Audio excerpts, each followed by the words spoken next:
So, welcome back.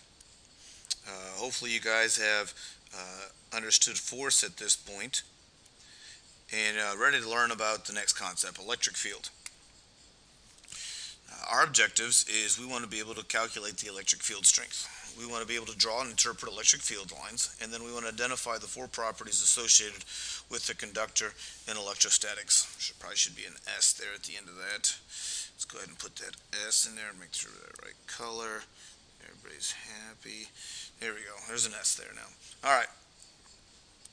Let's talk about the electric field strength. An electric field is a region where an electric force on a test charge can be detected.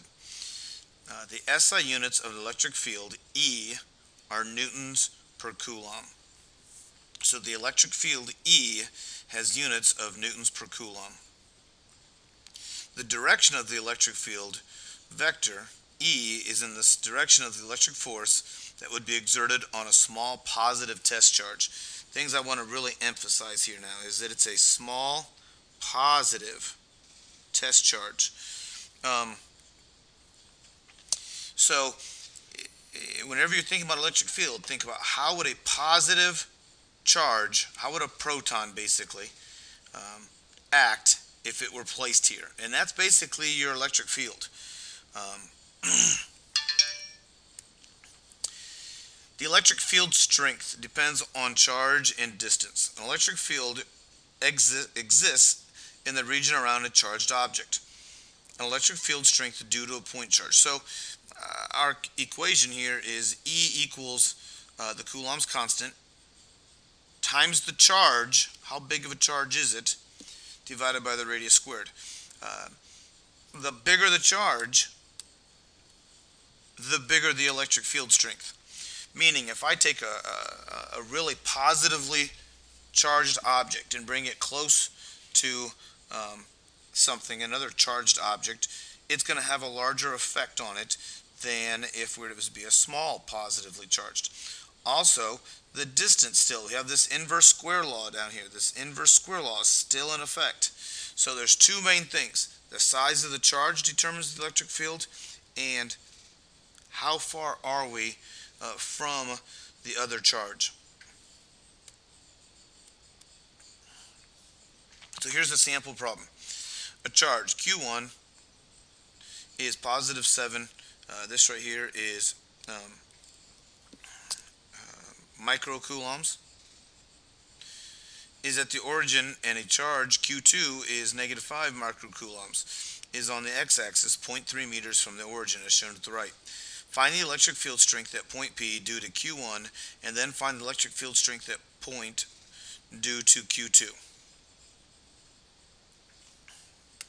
Well, right here, I would be putting this information here in my list. This would be the important information I'd want to list out so that I had it available to me.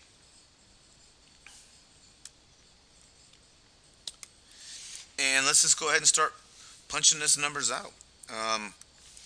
My electric field, I'm going to write my equation up here, is equal to the charge, let's put the K constant in there, there we go, divided by the distance it is from the object squared. So the electric field at point P due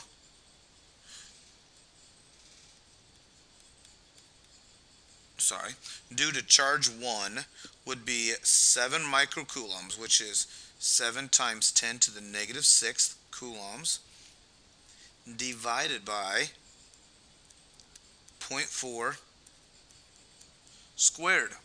And the electric field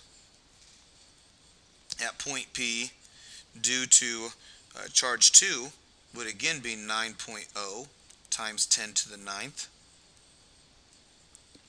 times the charge of negative 5 times 10 to the negative 6th divided by 0.5 squared. Now when we punch these numbers in, we get 393,750 newtons per coulomb at point P due to charge 1, and we get negative 180,000 newtons per coulomb at point P due to charge 2. And that basically has to do with the direction of that. because one's positive and one's negative.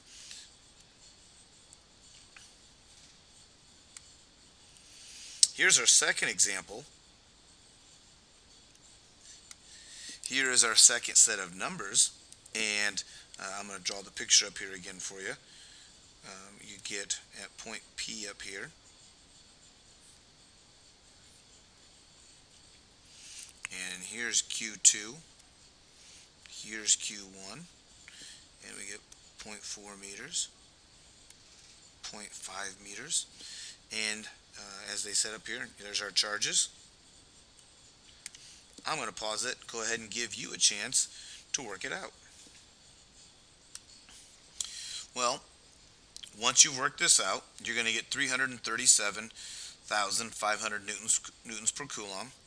And on the bottom one, you're going to get negative 144,000 newtons per coulomb. Now, the first thing I want to do is I've noticed that I didn't quite get everything deleted here, because you may not have looked at it exactly here. This right here should be 6. I just didn't change that number from one problem to the next. And that should be a 4. So if you made a mistake, double check to see if that wasn't your mistake. We've told you about how to calculate the electric field. And we've told you that it's always going to be acting as if a positive charge were placed in that electric field. But really, what else can I tell you about it? Well, what I want you to understand is that the electric field is always going to go from a positive charge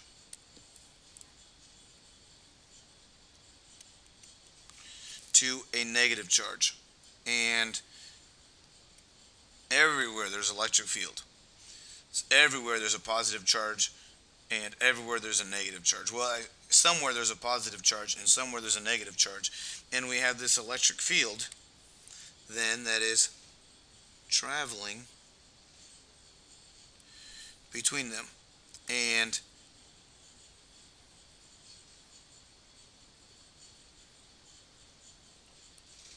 what I've done here is to show that the electric field is always going in the direction from a positive, out of a positive, and into a negative. So imagine that we dropped a little positive test charge in here. Red being positive, obviously, as we've decided to make it. You would find out that this little positive red test charge here would be repulsed or repelled by the other positive charge, and it would go in that direction.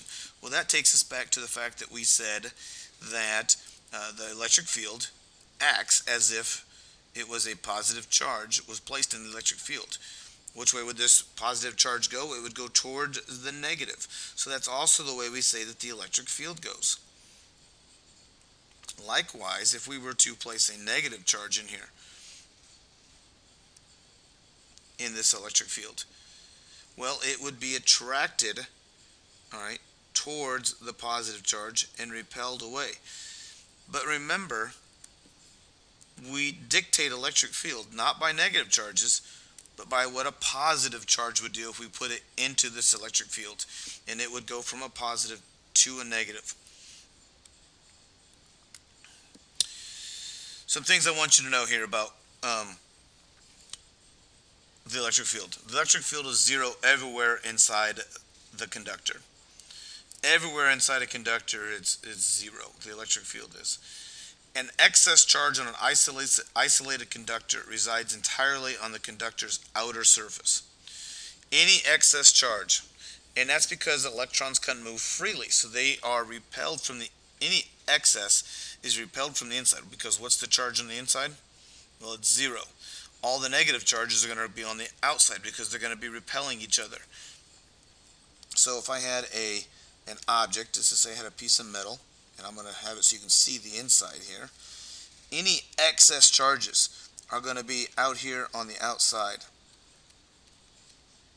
Well, why is that? If I bring this electron in here, that means it's getting closer to this negative charge. Well, what's it going to be? It's going to be repelled back outside. So all of the charges are being repelled to the outermost edge. It's the only place they can go. The electric field just outside the charged conductor is perpendicular to the conductor's surface. So here, the electric field would be going up. Here, here's where the electric field would be going. and actually have those arrows going wrong, because if those are all negative, it would actually be going the other way. Because we said the electric field is going to be going from positive to the negative. On an irregular shaped conductor, the charge tends to accumulate where the radius of the curvature are the smallest, that is at sharp points. So charge really likes to accumulate right here in these corners. Well, that's it for today. I am right at 10 minutes and 30 seconds. Can't wait to see you tomorrow. Be ready to ask me some questions, and we'll get back to physics.